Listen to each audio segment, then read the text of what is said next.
Plant है दोस्तों एम्प्लीसिमा का, और उसको मैंने इमरजेंसी में हार्वेस्टिंग करके लगाया था डिमोलेशन वाली जगह से। तो मैंने बिल्कुल भी ध्यान नहीं दिया है, सिर्फ लगा दिया था। तो आप इस तरह से लगा ही देते हैं तो क्या इसके नुकसान है वो आज देखेंगे। तो चलिए दोस्तों, इससे पहले कि हम आगे बढ़े, पहली बार है तो ज़रूर सब्सक्राइब कर लीजिए इस तरह के वीडियो देखने के लिए। तो देखिए यहाँ हुआ क्या है वो ऑब्जर्व करते हैं। प्लांट लगा दिया था हमने, मानसून था, एहतियात के लिए मैंने इसको प्लास्टिक से कवर कर दिया था। बारिश में अगर आप या विंटर में भी हार्वेस्टिंग करते हैं, इमरजेंसी हो तो ही करें।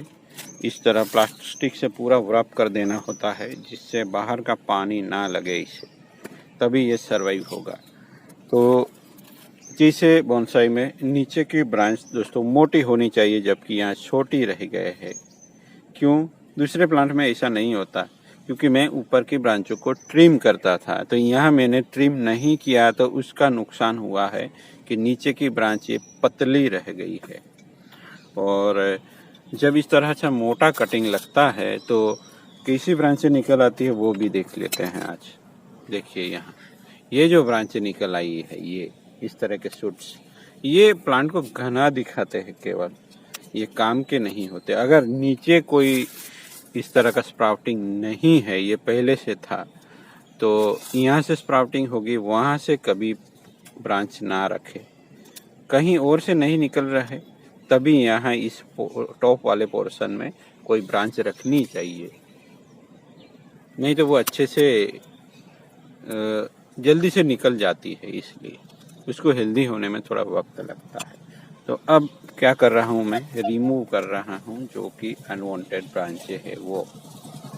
तो यहाँ केवल मेरे ख्याल से तो 2 ब्रांचें ही काम की है, ये सब निकल जाएगी। तो एक जगह से बहुत सारी ब्रांच होनी ही नहीं चाहिए। ये फ्रेश ब्रांच भी निकलेगी, ये भी मेरे ख्याल से तो निकल जानी चाहिए, क्योंकि यहाँ इतनी दूर है नहीं। वो इधर होती तो हम रखते, कोई दिक्कत नहीं। केवल 2 ब्रांचें मिली है, वो भी बहुत काम की है। तो इस पे अभी काम नहीं करेंगे। क्यों? क्योंकि प्लांट को हेल्दी होने देना है दोस्तों। कार्विंग वगैरह जब करेंगे प्लांट पे तो उसको प्रॉपर पॉट में होना चाहिए, कुछ रूट भी डेवलप हो जानी चाहिए, या फाइबरस रूट में भी थोड़ा आ गया हो तो ही उस पर काम करना है। अभी ये पहले से ब्रांच थी तो यहाँ भी अनवांटेड ब्रांच है, वो भी निकाल देते हैं। यहाँ एक जगह से 2 है, ये हमारा लीडर बनेगा। बाद में उसको कार्विंग करके हम कितना भी मटेरियल निकाल लेंगे, बट अभी नहीं निकालना है।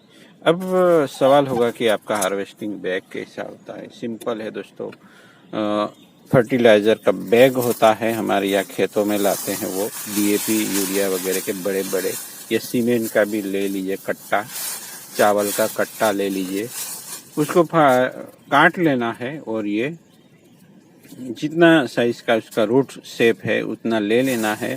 और इस तरह से ये देखिए प्लास्टिक वाली डोर है जो जूते वाले के पास होती है, वो मैं बांसुरी में बांधने के लिए लाया था, वो यहाँ मैं इस्तेमाल किया है।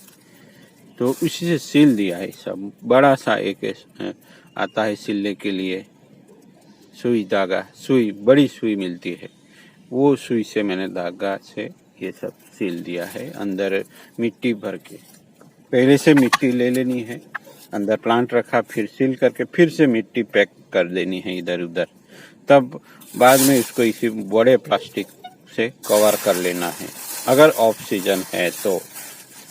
और ये बहुत ही सेफ्टी वाला काम है दोस्तों। पहली बार जितना पानी देना हो दे दीजिए, बाद में उसको पूरा सील कर दीजिए। कुछ ही दिनों में देखेंगे कि प्लांट में स्प्राउटिंग हो रही है, और उस पर बराबर नज़र बनाए रखनी है। डिहाइड्रेट नहीं होना चाहिए प्लांट। अगर लगे कि ये डिहाइड्रेट है तो उसमें वाटरिंग कीजिए, कहीं से होल बना के। मैंने इधर कहीं से पानी दिया हुआ था।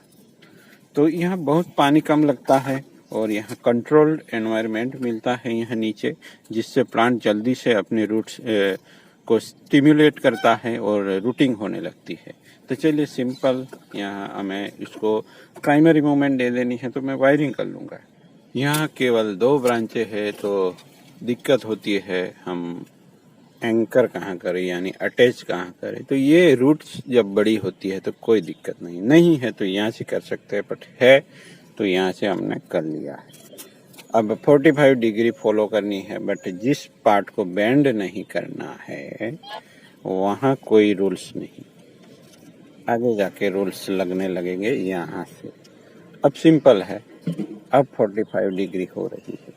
वो डिग्री भी कहाँ दिखनी है उसके लिए क्लासरूम सीरीज में जाना होगा। प्लेलिस्ट में जाके क्लासरूम सीरीज में सब वीडियो है, वहाँ आप देख सकते हैं।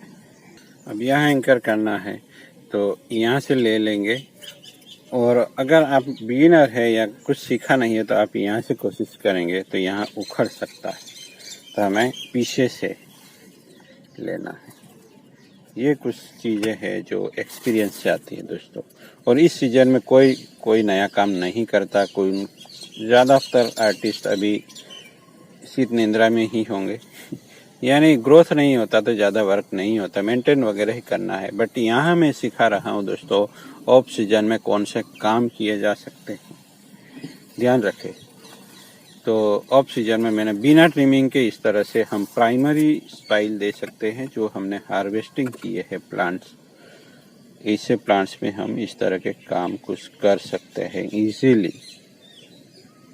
अब इसको कुछ मूवमेंट दे देते हैं बिना ट्रिमिंग के। ट्रिमिंग नहीं करना है क्योंकि अभी है विंटर दोस्तों, तो विंटर में पौधा सुसुप्त अवस्था में रहता है, कोई पूरी तरह से डोरमेसी में जाता है, ये पार्शियली जाते हैं, कुछ ग्रोथ ही कम करते हैं। पर हमने ट्रिमिंग कर दिया तो वो अपने आप को थोड़ा स्ट्रेस महसूस करेंगे, इतना न्यूट्रिशन एब्जॉर्ब नहीं कर पाते प्लांट।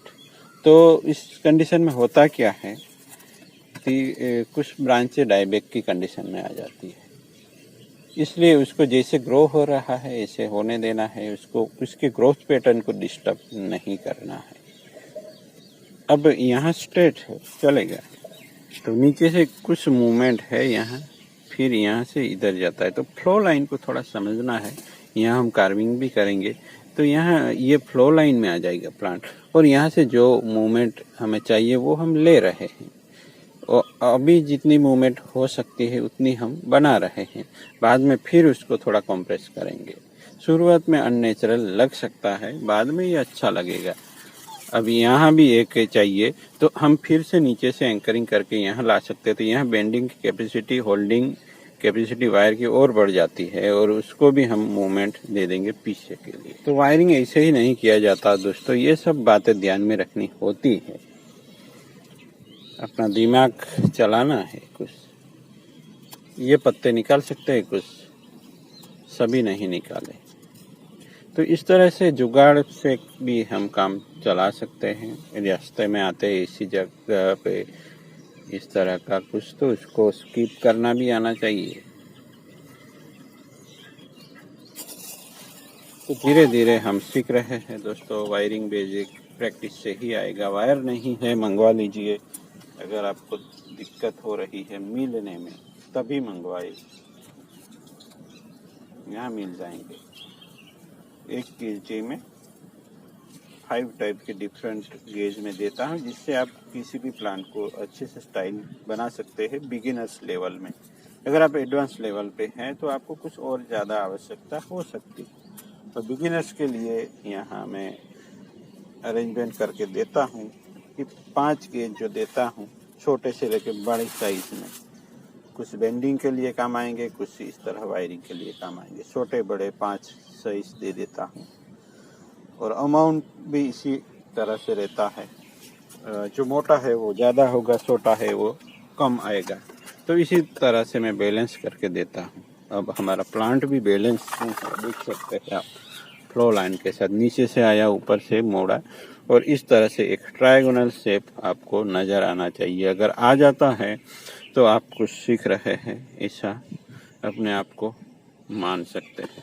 चलिए दोस्तों, वायरिंग डिफ़िकल्ट नहीं है, बट शायद आप आलसी हो सकते हैं वायरिंग करने में।